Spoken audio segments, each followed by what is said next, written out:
Et ce matin, on reparle évidemment du double meurtre de Marc en Barœul. Ce sont les caméras de surveillance de la commune qui ont notamment permis l'interpellation de l'auteur présumé des deux crimes. Avec les indications fournies par les témoins, couleur et modèle de la voiture, la police municipale a mis à profit ces 65 caméras dispersées sur le territoire marquois. La plaque d'immatriculation du fuyard a été rapidement identifiée. L'information a ensuite été transmise à la police nationale, ce qui a permis de retrouver le véhicule et ses occupants. Plus d'explications sur cette procédure avec le responsable de la police municipale. Il s'exprime devant l'objectif de Pierre Beauvillain.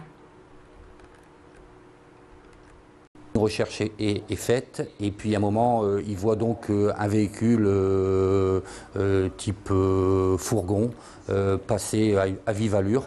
Donc là ça a été un peu difficile, c'est de faire un arrêt sur l'image et de pouvoir donc avoir l'immatriculation. Donc avec une loupe, le vidéo opérateur a su lire la plaque. Et donc ça correspondait bien au véhicule du meurtrier. Et toujours au sujet de ce double meurtre qui a eu lieu mardi soir, une conférence de presse était organisée hier après-midi. Le procureur de Lille, Frédéric Fèvre, a donc apporté de nouvelles précisions sur cette affaire. Selon les premiers éléments de l'enquête, le suspect aurait prémédité son geste. Il serait venu au domicile de son ex-concubine avec un couteau.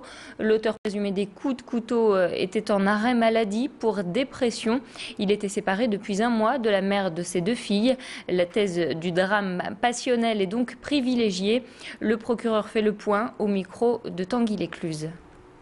Les victimes sont mortes à la suite de nombreux coups de couteau. Il restera à établir quel est ce couteau et d'où il venait. Tout laisse à penser effectivement qu'il serait venu sur les lieux avec l'intention de tuer.